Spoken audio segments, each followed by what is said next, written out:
Bem-vindos à nossa sala de estudos nesta manhã, que estamos dando continuidade aos estudos sobre o Espírito Santo. Concluímos ontem as virtudes do Espírito Santo, as funções do Espírito Santo, e agora vamos trabalhar sobre uma das funções que é equipar os santos através dos dons espirituais. Vimos que o Espírito Santo de Deus capacita o corpo de Cristo para realizar a obra de Deus. Atos 1:8 diz: e recebereis poder ao descer sobre vós o Espírito Santo, e sereis minhas testemunhas, tanto em Jerusalém, na Judéia, na Samaria, até os confins da terra. Para realizar a obra de Deus, Deus nos dá ferramentas. Nós costumamos traduzir dons como ferramentas para trabalhar na obra de Deus. E a Bíblia tem algumas listas dessas ferramentas e de dons, que é o dono da seara, o Senhor, que dá as ferramentas aos ceifeiros, aos semeadores, para realizarem a sua obra. Eu vou ler uma das listas, que é de Romanos capítulo 12, a partir do versos 3, diz assim: porque pela graça que me foi dada, digo a cada um de vocês que não pense de si mesmo além do que convém. Pelo contrário, pense com moderação, segundo a medida da fé que Deus repartiu a cada um.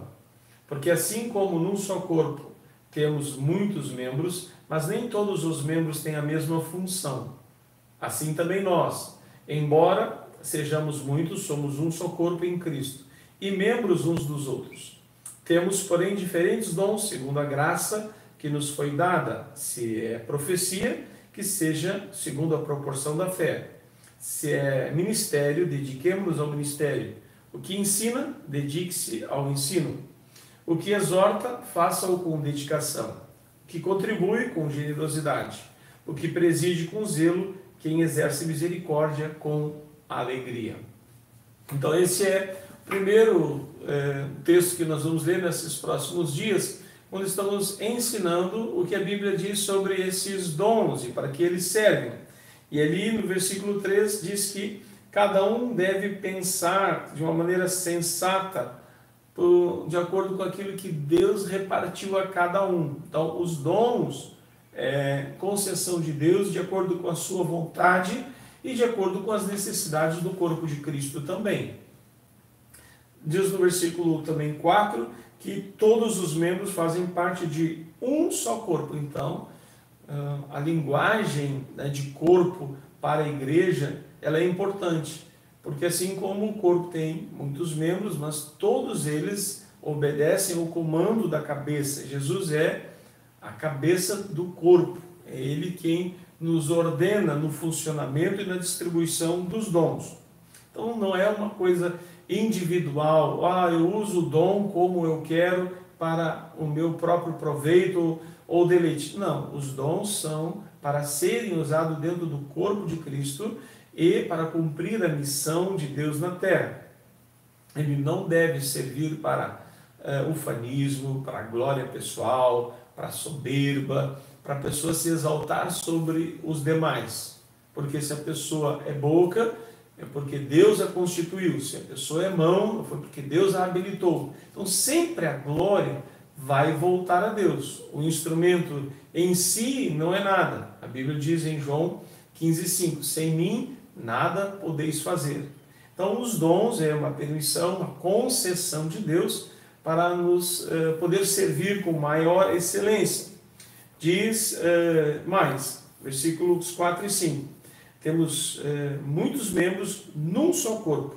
Todos os membros não têm a mesma função, sendo muitos em um só corpo e individualmente membros desse corpo. Então, nós vamos ter funções diferentes, mas o corpo é o mesmo. O doador é o mesmo. As funções não deveriam nos separar ou causar qualquer constrangimento. Não existe assim dons que sejam melhores ou não. Todos os dons servem à pessoa de Cristo. E os dons que se diferem de acordo com a graça que nos é dada, eles são diferentes, mas eles fazem parte do mover de Deus. E a partir do versículo 6, fala da profecia. Se profecia, vamos profetizar proporcionalmente à nossa fé. ser ministério, vamos dedicar-nos ao ministério, como diz. Bom, primeira coisa que diz, que seja na medida da fé. Deus nunca vai dar alguma coisa que primeiro não combine com você ou que Ele não te ajude a usar. Quando a gente ganha uma ferramenta, a gente leva um tempo até se acostumar a usar aquela ferramenta. Não é assim que uma ferramenta nova a gente já sai dom. Também no início ele não sai bem feito. Pastor, Deus nos deu uma coisa imperfeita? Não, o dom é perfeito.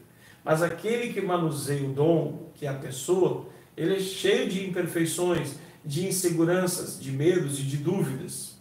Então é natural que aconteçam alguns erros, às vezes alguns exageros. Mas o dom em si, ele é pleno, ele é perfeito. Assim como uma ferramenta, quando uma pessoa tira da caixa, a ferramenta em si é boa. Mas o corte da madeira saiu torto. Bem, a mãozinha que estava conduzindo a máquina cortou o torto.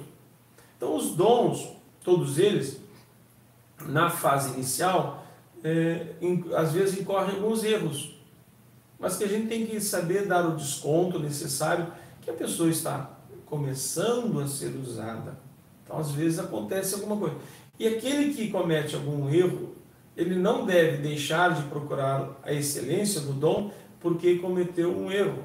Falou demais, ou não entregou o que deveria ser entregue, etc. Pode ser vários erros, mas é importante que ela diga: Deus está aprimorando em mim o dom, na proporção da fé. Então, na medida da nossa capacidade, da nossa compreensão, nós seremos usados por Deus proporcionalmente. Se você tem, por exemplo, orado a Deus por um dom e vai ser usado pelo Senhor, entenda que vai ser de acordo com o teu nível, com o teu alcance espiritual, que vai crescer e se desenvolver cada vez mais. O início do capítulo 12 de Romanos, dessa lista dos dons, fala de transformai-vos pela renovação da vossa mente. Quanto mais a nossa mente estiver linkada, vinculada a Deus, também o Espírito Santo de Deus vai nos trazer revelações crescentes. Nós vamos crescer no conhecimento dos mistérios de Deus.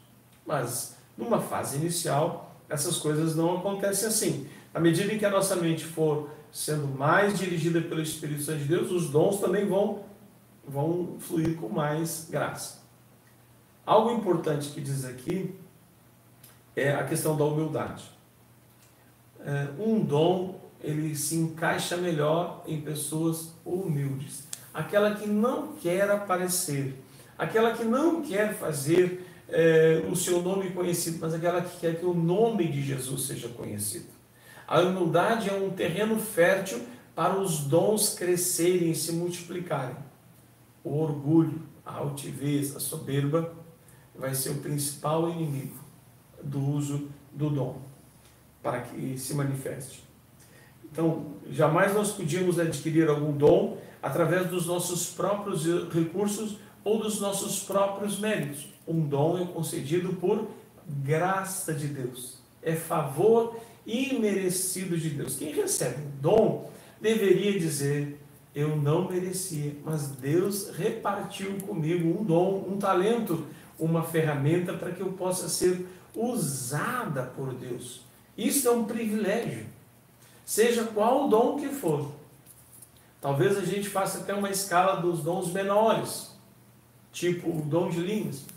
Já é um privilégio receber um dom. Então a pessoa deveria sempre sentir-se assim, para que a gente evite o próprio engano, ou seja, de imaginar que aquilo é nosso, que aquilo é porque nós merecemos. Não, isso é um completo engano.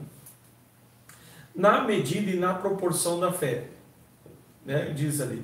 O que é isso? Que todos nós temos a fé salvadora, que é um nível de fé para a pessoa alcançar a salvação. Na medida da fé, não é quantidade de fé, mas nas experiências que nós temos tido com Deus. Quanto mais experiência você vai ter com Deus, maior vai ser o teu crescimento em Deus. Eu lembrei de uma grande evangelista do século passado, a Kathryn Kuhlman, ela foi muito usada por Deus na área de cura, muito usada por Deus nos Estados Unidos. E ela tinha um sonho de ver o seu pai sentado na primeira fileira das cadeiras, ouvindo uma pregação dela. Ela já estava há 1 ano e meio pregando de cidade em cidade, e numa das noites ela recebe um telefonema que o seu pai havia sofrido um acidente de carro. Então ela larga tudo e parte em viagem para a cidade. E no meio da viagem ela resolve ligar para saber como era o estado de saúde do seu pai. E é dito que o pai tinha morrido. Ela termina a viagem e chora e cria uma raiva, uma ira, porque o pai tinha sido atropelado por um motorista bêbado. E o maior sonho da vida dela era que o seu pai sentasse para assistir uma das suas pregações. Ela disse que a primeira cura foi que até o momento do velório, da cerimônia de despedida, o Espírito Santo de Deus levou ela a perdoar o motorista que tinha atropelado seu pai e que tinha impedido o seu maior sonho de ser realizado. A primeira cura que Deus usou na vida dela foi liberar um perdão sobre aquele que teria atropelado e matado seu pai. Então, a proporção da fé, ela também vai ser na medida das experiências que a gente tem com Deus. Quando nós liberamos o perdão, é um sinal de maturidade e de crescimento cada vez maior. Desses dons que nós vamos falar muito, o primeiro que aparece aqui é o dom de profecia. E aqui nós vamos fazer uma diferença da palavra profética e do dom ministerial de profecia. Então, quando Deus dá uma palavra profética, nós chamamos de o dom motivador de profecia. E aquele dom que se dá onde a pessoa percebe além das circunstâncias superficiais e visíveis, ela tem uma percepção espiritual da realidade, do que está acontecendo. Ela também declara uma verdade sobre uma situação específica. Esse é um dom motivador de profecia. A terceira característica é que traz revelação sobre pessoas ou atividades que ela está envolvida. E essa característica do dom de situações tem uma revelação profética de uma maneira progressiva, vai aumentando na medida em que a pessoa usa esse dom. Então, os benefícios desse dom são muito grandes. Ele traz consolo, traz direção para as pessoas que vão receber essa palavra uma palavra profética que motiva. Vai trazer revelação de coisas que ninguém sabia, mas Deus sabia. E a própria pessoa, no uso do dom da profecia, ela não tinha conhecimento sobre aquela realidade. Então ela traz algo da parte de Deus, revelado ao coração daquela pessoa, que vai lhe encorajar, que vai lhe animar, que vai lhe proteger espiritualmente. Isso traz realmente muitos benefícios nos relacionamentos quebrados. Por exemplo, quando tem relacionamentos quebrados, uma palavra profética vai motivar, como eu contei da evangelista Catherine Como, quando ela teve uma cura e relacionamentos podem ser restaurados. Pode edificar a caminhada de uma pessoa da fé. Ao receber uma palavra profética, ela diz assim: Deus existe, me ama e tem algo sobrenatural sobre a minha vida. Vai proclamar verdades que até então estão ocultas. Vai trazer, como Natan, que entra no quarto de Davi e diz: tu és o homem que cometeu um adultério com a mulher do teu comandante, Urias. Então, ninguém sabia, mas Deus sabia. Então, a palavra profética, ela traz revelação importante. Então, a pessoa que é usada para falar a palavra de Deus, ela não deve ir além daquilo que Deus ordenou ela falar. Ela só tem que falar o que Deus ordenou ela falar. Nada mais. Um dos nossos obreiros aqui, antes de estar aqui na igreja, ele tinha vontade de ir ser missionário na África. E depois que ele ouviu um missionário, ele ficou com mais vontade de ir para a África. Estava num culto e de repente uma senhora se levanta, diz todo o número da carteira de identidade dele e só uma frase: a tua África é no sul. Ela volta as costas, se senta no lugarzinho dela e não diz mais nada. Ele estava orando para ser missionário na África e Deus mandou ele ficar aqui no sul. Aquela mulher nunca ouviu e sabia o número da carteira de identidade.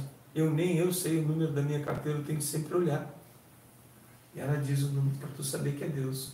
O número da tua identidade é tal. E só isso, não diz mais nada.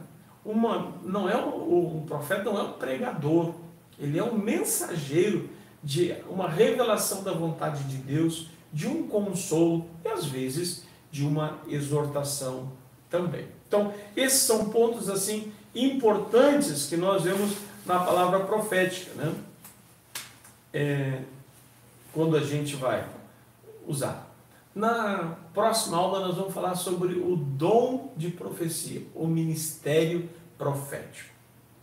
Te aguardamos na próxima sala de estudo. Deus te abençoe.